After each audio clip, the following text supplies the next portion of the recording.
Então vamos recomeçar agora com Romanos 12.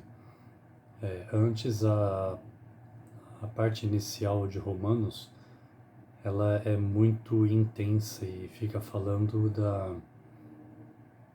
da parte em que todos nós pecamos, todos nós estávamos separados de Deus, tanto os judeus como os gentios. Eles foram desobedientes e duros, e graças a eles o Evangelho cresceu entre os gentios, até que eles cheguem à plenitude, né? Olha, nós, os gentios, chegaremos à plenitude e eles serão novamente alcançados, eles serão novamente enxertados. Agora, veja que interessante, agora em Romanos 12, daqui para frente, eu acho que o texto começa a ficar mais interessante, porque olha só, verso 1. Então, depois que ele explicou tudo aquilo a respeito dos judeus, de tudo que eles perderam por causa da dureza deles, e isso nos alcançou, então veja o que ele vai dizer. Portanto, irmãos, rogo pela misericórdia de Deus que se ofereçam em sacrifício santo e agradável a Deus, que é o culto este é o culto racional de vocês. Então, o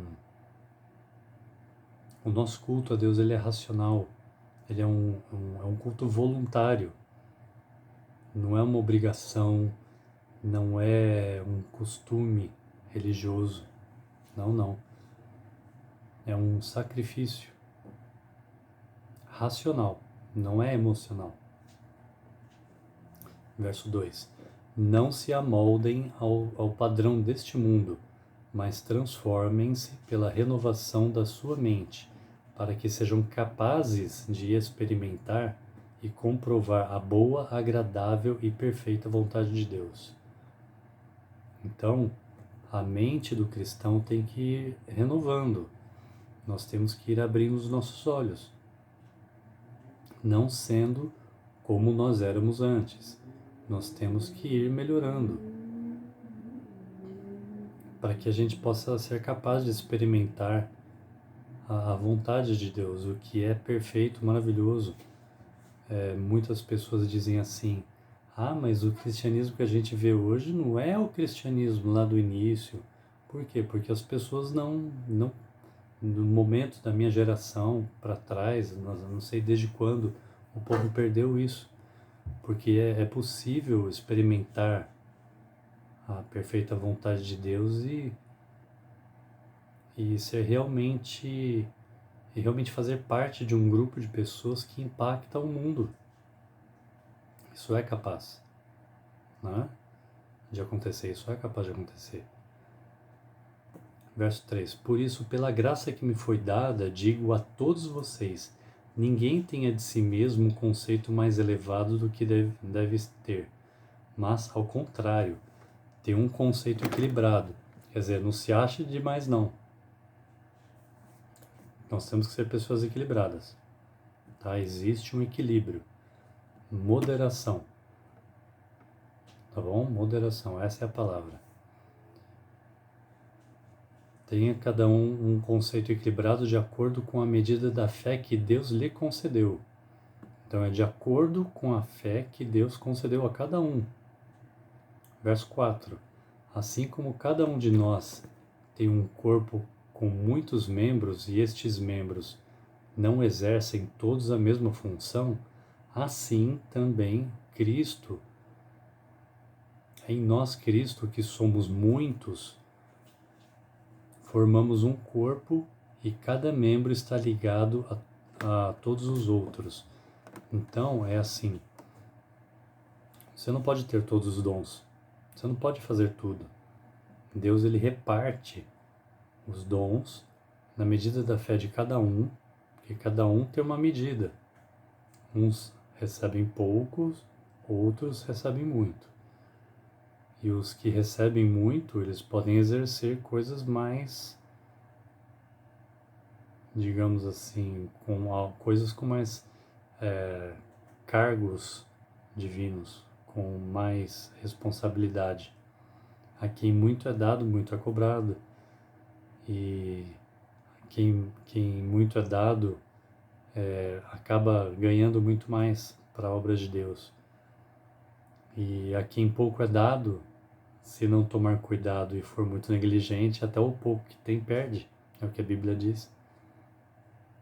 Então, devemos considerar o amor e a severidade de Deus, né? E também não somos membros uns dos outros, nós temos que respeitar os outros. Não existe igreja sozinho. Não, você faz parte de um corpo. Você tem uma função dentro da igreja. Cada um tem uma função e todos têm que ser respeitados e todos têm que ter a oportunidade de exercer uma função na igreja,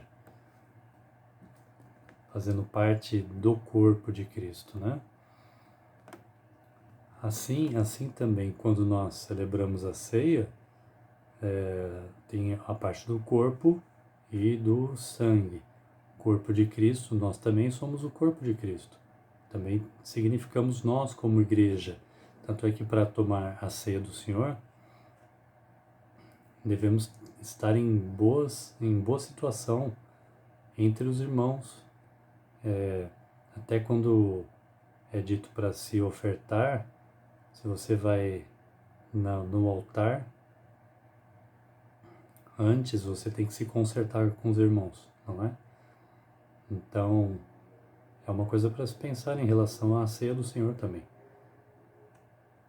Porque o apóstolo Paulo, ele chega a dar uma bronca no povo que participava da ceia de forma indigna, não respeitando, alguns não respeitavam os outros na hora da ceia do Senhor.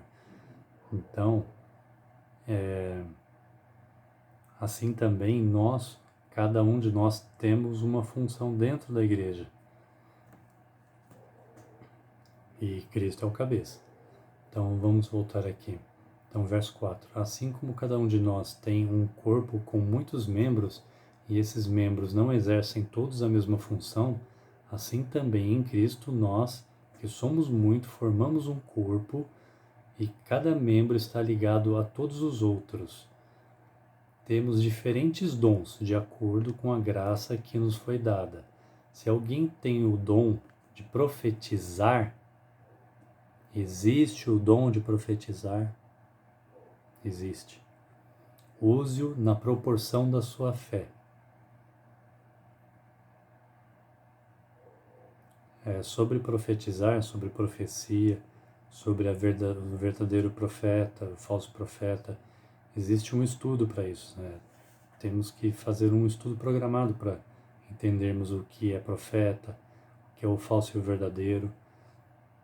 E aqui, então, diz que aquele que tem o dom de profetizar, que tem que usar na proporção da sua fé. Se o seu dom é servir, sirva. Se é ensinar, ensine. Se o meu dom é te ensinar, então eu estou te ensinando. Aprenda.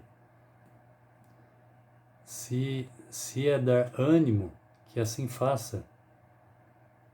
Que seria o exortar também, né? Conversar com alguém, exortar, animar, dar uma bronquinha básica. Se é contribuir, contribua generosamente. Seu dom, você tem um dom financeiro, Deus te deu bens, contribua generosamente, ajude, né? Se é exercer liderança, que exerça com zelo. Então, se alguém exercer algum cargo de liderança, tem que ser